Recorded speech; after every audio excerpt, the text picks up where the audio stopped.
다음으로 진규님 발표 나와주시면 됩니다.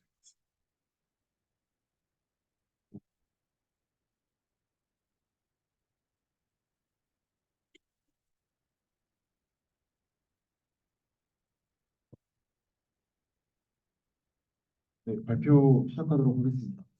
혹시 발표하기 전에 여기 중에서 이제 통과가 아니고 공대가 전공이신 분 혹시 있으신가요?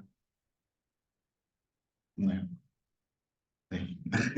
저는 공대입니다. 공대 건사관이고 이중 전공으로 전기전자를 하고 있는데 그 딥러닝이라는 아이쿠란 학회에 와가지고 딥러닝을 공부를 하고 있어요. 그래서 통과가 아니고 공대 학생이 봤을 때 딥러닝은 어떤 시선으로 볼 수 있는지에 대해서 여러분께 좀 소개해드리기 위해서 이런 주제를 가져오게 되었습니다. 그래서 오늘 발표할 주제는 물리정보신경망 핀이라고 부르는 주제고요.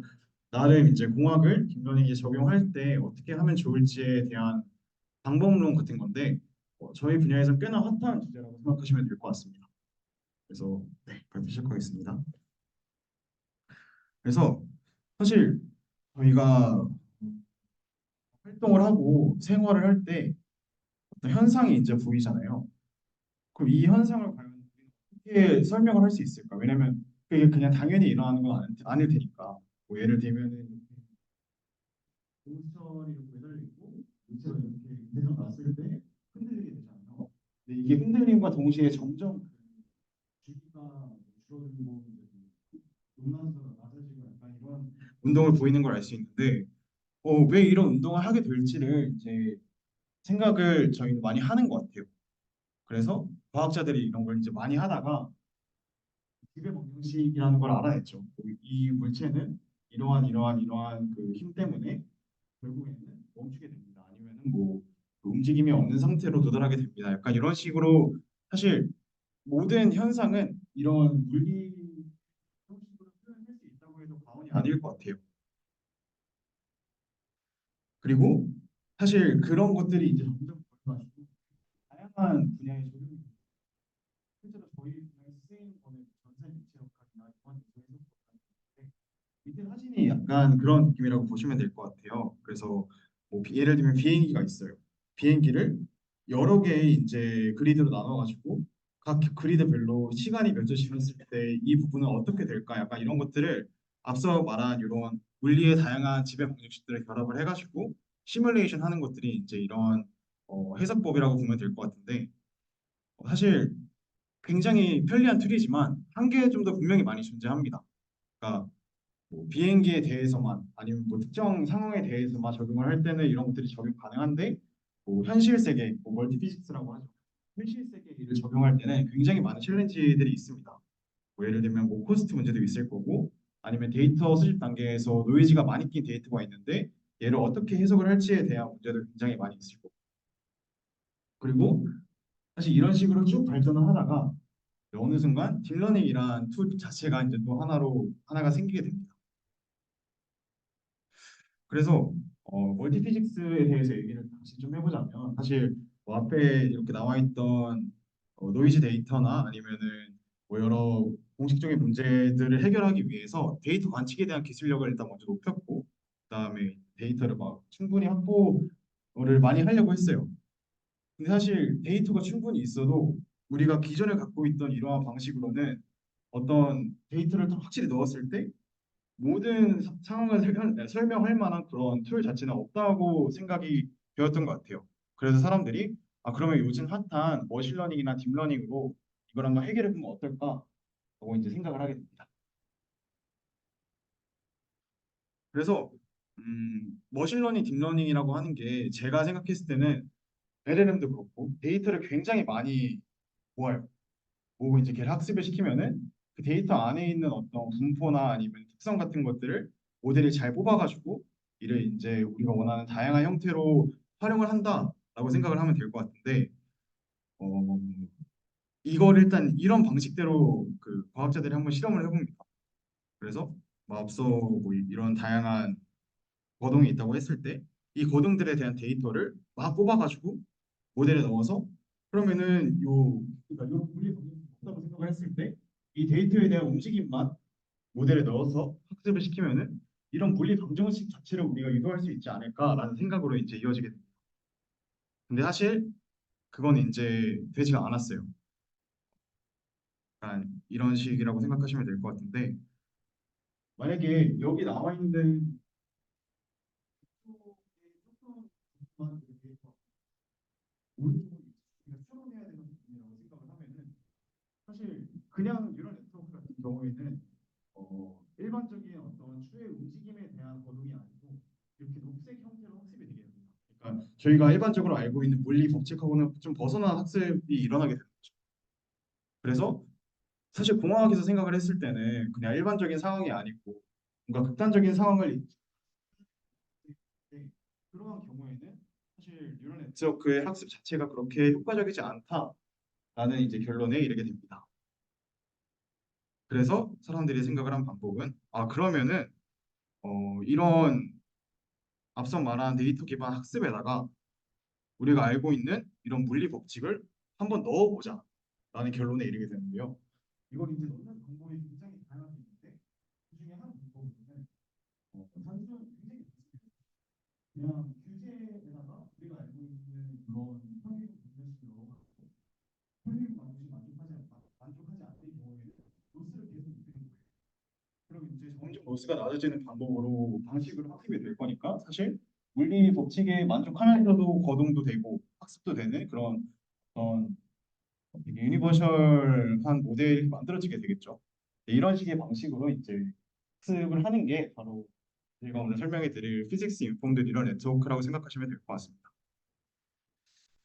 네, 그래서 뭐 그 전에 하나만 더 설명해 드리자면 사실 이런 거동 같은 경우에는 저희가 알고 싶은 거는 뭐냐면 사실 결국에 t 시간이 지났을 때 과연 저 추의 위치가 어디일까를 알고 싶은 거잖아요.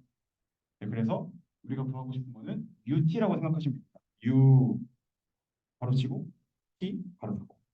네, 그걸 이제 구하고 싶은 문제고 구하기 위해서 이렇게 뉴럴 네트워크를 사용한다고 생각하시면 될 것 같아요. 네, 그래서 우리의 일상생활로 다시 돌아가 보자면 사실 저희의 일상생활은 이렇게 세 가지 단계로 분류를 할 수 있어요. 첫 번째는 굉장히 데이터가 적은데 물리 법칙이 아는 게 많아. 그래서 이제 이걸 어떻게 잘 활용을 해가지고 학습을 시킬 수 있지 않을까. 두 번째는 데이터는 굉장히 많은데 물리 법칙이 아는 게 없어요. 그래서 그러면 얘는 데이터를 조금 더 많이 활용을 해야겠네라 생각할 수 있어요. 가장 우리가 많이 갖고 있는 경우는 물리 법칙도 약간 알고 데이터도 약간 알고.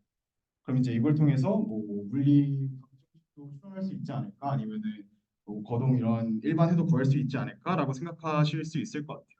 그래서 어쨌든 이런 것들을 해결하기 위한 게 바로 피직스 인폼드 뉴럴 네트워크고 이게 좋은 이유는 앞서 말한 것과 마찬가지로 학습을 시켰을 때 뉴럴 네트워크임에도 불구하고 되게 우리의 물리 방정식에 맞는 그런 학습 결과가 나온다. 그래서 이 외사업에도 굉장히 유리하다라고 생각하시면 될 것 같습니다. 그러면은 어떻게 하면은 ML에 피직스를 인베딩 할 수 있을까라는 거에 대해서 이제 총 세 가지 방법 정도가 있는데 첫 번째가 observation bias라고 하는 건데 사실 그냥 이거는 학습을 시킨다고 보시면 돼요. 데이터가 굉장히 많으면 아까 말씀드렸다시피 일반적으로 그냥 다 때려 박았을 때 물리 법칙은 걔네는 이미 만족하고 있을 거니까 물리 법칙 자체로 유도되지 않을까. 근데 이거에 굉장히 큰 문제가 있습니다. 사실 이미지나 뭐 데이터 크롤링 같은 문장 같은 경우에는 데이터를 얻을 수 있는 방법이 생각보다 저는 뭐 그렇게까지 어렵진 않다고 생각을 해요. 근데 공학 문제 같은 경우에는 데이터를 얻을 수 있는 방법 자체가 굉장히 적습니다. 뭐 예를 들면 제가 저번에 들었던 수업 중에 건설 재료라는 실험이 있는데 뭐 건설 재료에서 어떤 강도를 측정하기 위해서는 얘를 한 10만 번 내리쳐봐야 돼요. 근데 이 10만 번 내리치는데 한 번에 1초로 고쳐도 사실 쉬지 않고 해도 며칠이 걸리는 그런 데이터를 수집하는데 그만큼의 어려움이 존재를 하거든요. 사실상 데이터를 수집하는 게 굉장히 많은 데이터로 물리 법칙을 이렇게 유출을 하는 거는 굉장히 어려운 일이다라는 이제 결론이 났고요. 두 번째가 이제 인덕티브 바이어스입니다.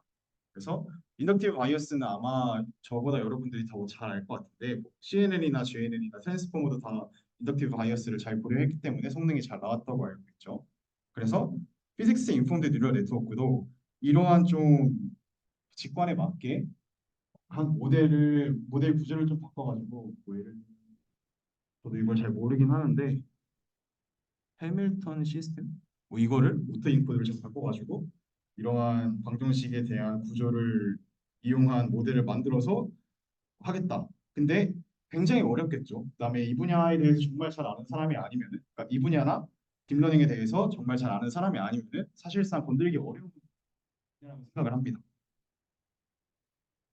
그리고 세 번째가 이제 러닝 바이어스를 건드는 건데 이게 아까 제가 말씀드렸던 단순히 뉴럴 네트워크에 규제를 더해가지고 학습을 시키되 물리학의 어떤 그런 지배 방정식까지 만족시키는 방법으로 학습을 시키는 것을 의미합니다. 그래서 모델 구조를 바꾸는 것이 아니기 때문에 사실 적용하는 것도 굉장히 쉽고 한 개 정도만 이렇게 완벽하게 좀 예제를 알고 있으면은 다양한 구조에 대해서도 실험을 해볼 수 있고 약간 그래서 현재 이쪽으로 많이 연구가 되고 있다고 하고요. 제가 알기로는 막 여기다가 베이지안도 넣어보고 아니면 겐 기반해서 무슨 PD 솔버도 넣어보고 굉장히 다양한 연구가 이루어지고 있다고 합니다.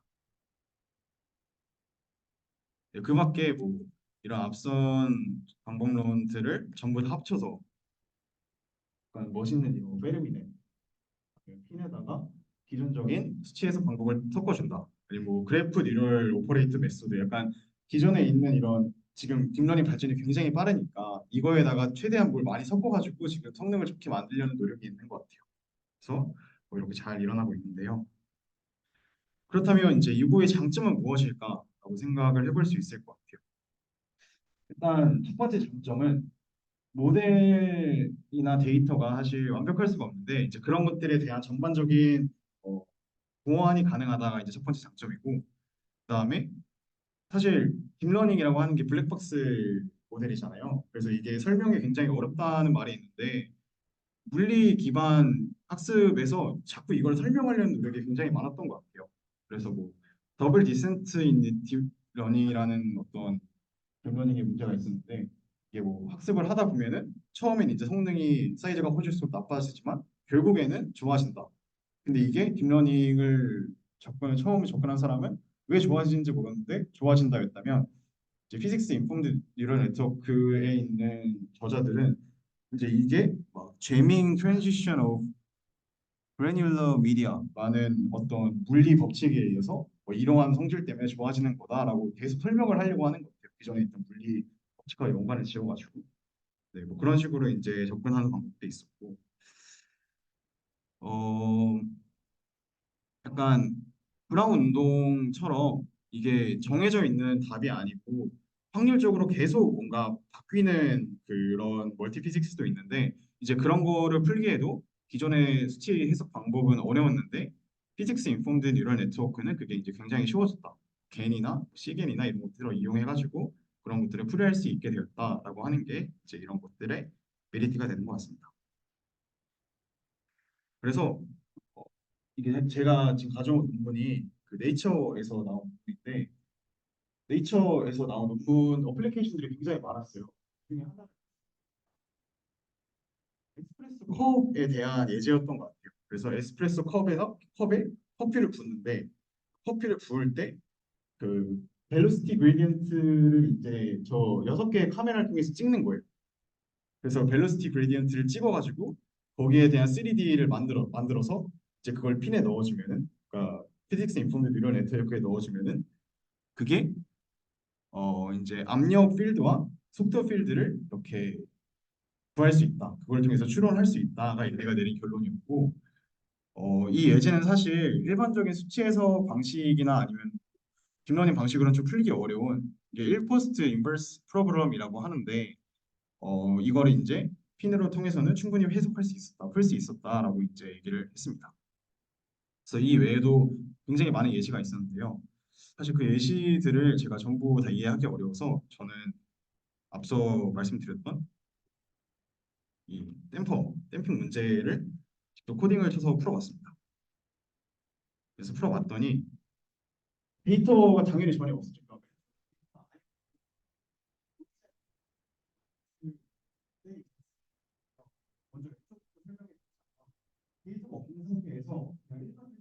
형식에 대해서만 넣어줘가지고 이거를 이제 문제를 풀어줘요. 그래서 그냥 임의로 녹색 점들이 콜로케이션 포인트인데 그냥 가상의 점이라고 생각하시면 될 것 같아요. 그래서 콜로케이션 포인트로 가상의 점을 막 때려 박았을 때 트레이닝 시스템 5천 점점 이제 저 댐퍼 거동에 맞게 잘 피팅이 되고 있는 모습을 알 수 있고요.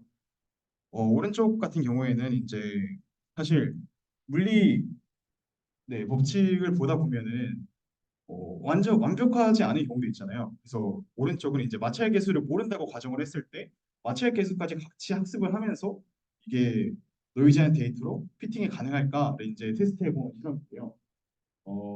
이 파란색 점이 노이즈한 데이터라고 보시면 될 것 같은데 이 노이즈한 데이터에서 물리 이제 마찰 계수를 모르는 지배 방정식을 통해서 잘 피팅을 하고 있는 모습을 보여요. 이 경우에는 처음에는 마찰 계수를 아예 이제 찾아가지 못하다가 학습이 되면 될수록 참값에 맞는 마찰 계수로 수렴하고 있는 것을 확인할 수 있습니다. 그러니까 제가 드리고 싶은 말은 핀을 통해서 우리가 일반적으로 해석하고 싶은 어떤 물체의 거동도 해석할 수 있고 만약에 우리가 알고 있는 어떤 물리 법칙 자체가 좀 불완전하다면 약간의 이제 데이터를 통해서 그 물리 법칙까지 보완할 수 있는 그런 어, 네, 그런 물리 법칙까지 예측할 수 있는 물리 방정식까지 이제 다시 추론해 볼 수 있는 그런 시스템도 가능하다라는 거를 이제 애플리케이션에서 말씀드리고 싶었습니다. 네, 그래서 사실 아직까지 문제가 굉장히 많은 것 같아요. 물론 뭐 이쪽으로 연구하시는 분들도 많고 막 열심히 하시는 것 같은데 이게 멀티피직스다 보니까 고려할 게 굉장히 많아요. 그래서 실제로 어떤 거를 인퍼런스 해볼 때 생각보다 잘 안 된다는 말도 많았고 저도 이제 이거 같은 경우에는 원 시스템에 대해서만 해봤는데 이게 매스가 두 개로 늘기만 해도 굉장히 뭐가 복잡해지면서 학습이 제대로 진행이 안 될 때가 많더라고요.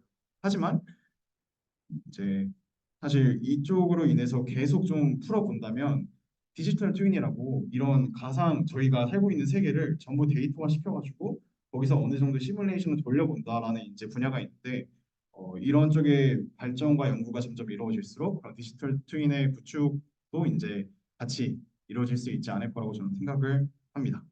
네, 그럼 여기서 발표 마치겠습니다. 감사합니다. 혹시 질문 있으면 질문 좀 네, 들어가겠습니다.